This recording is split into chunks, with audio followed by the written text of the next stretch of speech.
25. Di sini kita bakal ngebawain acara TV kayak podcast gitu. Ini saya ada Lian Diokodiani dengan Air 2080 sebagai MC atau pembawa acara. Saya Vira Yulianisa sebagai rakyat jelata yang julid. Saya Rosiana Ikhwatusania dengan nilai 2016 sebagai ahli teori. Saya Ferida Fadlita dengan nilai 28 sebagai pembawa paski.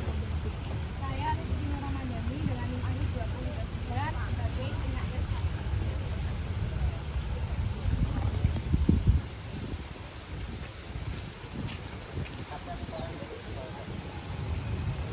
Selamat datang di acara Ngobras, ngobrol bareng Sarkas.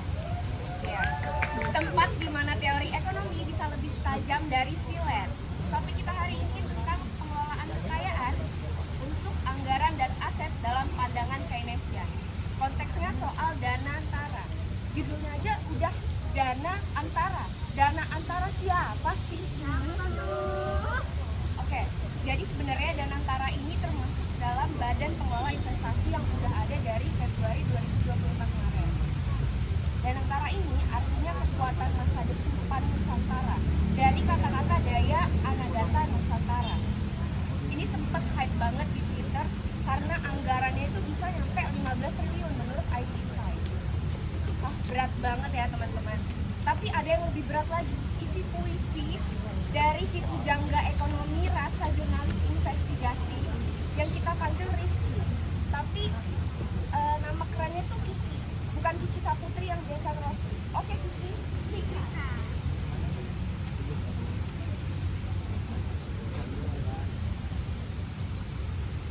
Aset ditulis di neraca rapi, nilainya naik katanya prestasi, tapi rakyat masih cari nasi. Ekonomi stabil mungkin cuma ilusi. Belanja negara katanya obat, teori Keynes dijadikan tameng kuat.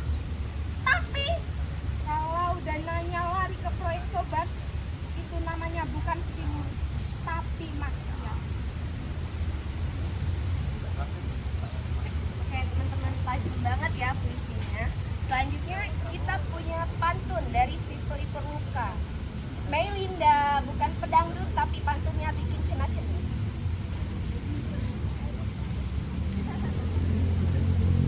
Pergi ke pasar bawa keranjang. Cakep.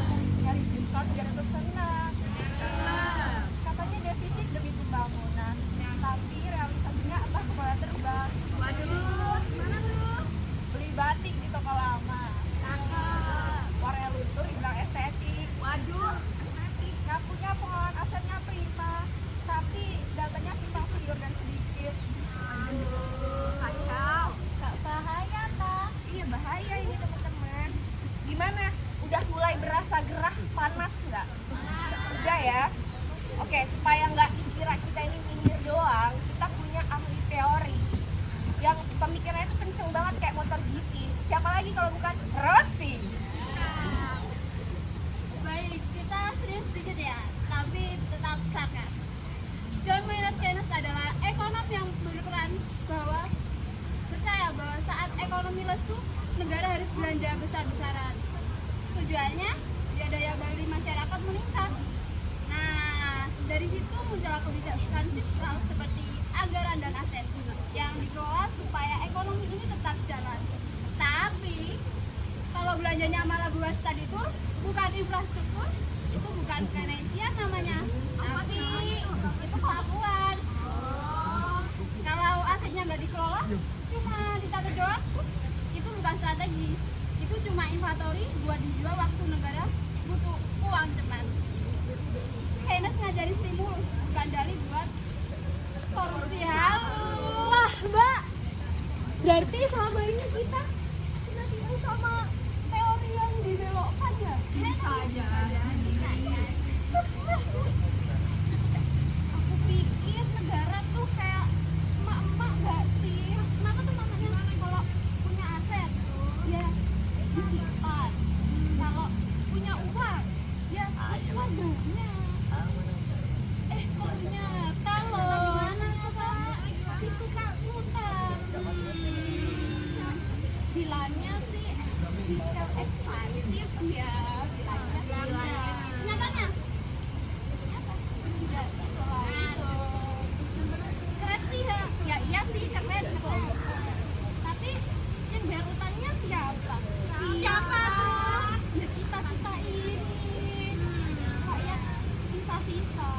Oke, begitulah Sobat Sarkas. Ekonomi itu bukan cuma soal angka, tapi juga rasa. Kenapa? Karena dampaknya langsung ke kehidupan manusia, ke perut, ke dompet, dan ke hati. Jadi, biar kebijakan ekonominya tepat, harus pakai logika dan empati.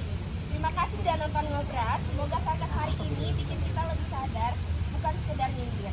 Sampai jumpa di episode selanjutnya. Investasi atau Ilusi. Judulnya pengelolaan kekayaan untuk anggaran dan aset. Apa yang ingin kalian sampaikan? Ekonomi itu bukan yang terakhir tadi Bu. Jadi ekonomi itu bukan cuma soal angka, bukan soal hitung-hitungan aja, tapi juga rasa, karena dampaknya itu langsung dirasakan juga ke kita, rakyat-rakyat, ke dompet, ke perut, terus juga ke hati. Makanya kita kalau nggak pas nih kebijakan masyarakatnya, kebijakan pemerintahnya, pasti kita tuh bakalan kritik kayak tadi. Makanya itu tadi ya pesan saya, jadilah mahasiswa yang tidak hanya mengkritisi tapi memberikan solusi, apalagi memprovokasi. Kalian harus bisa berperan seperti tahun 98 dulu ya.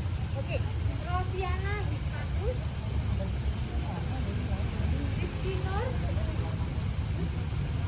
Nailida, Adelia, Dira Yulianita. Oke, silakan. Oke, sekian dari kita, dari kelompok 5. Kalau misalnya ada kata-kata yang nyelekit kayak gitu, mohon maaf ya teman-teman. Terima kasih. Assalamualaikum warahmatullahi wabarakatuh.